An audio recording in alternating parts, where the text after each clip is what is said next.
কি ধুই আছা অংকিতা? গাহৰি মাংস। গাহৰি খোৱাবা নি আজি? আজি গাহৰি মাংস খাব লাগিব। কিহৰ লগত বনাবা? তাকে ভাবিছো কিহৰ লগত বনালে ভাল হ'ব।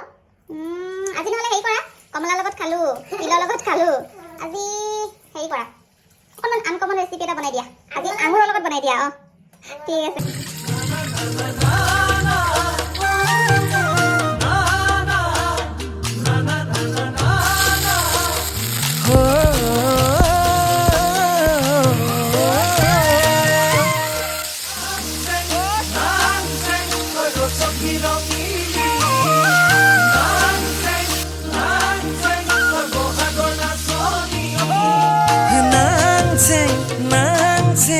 বসন্ত ৰুতনা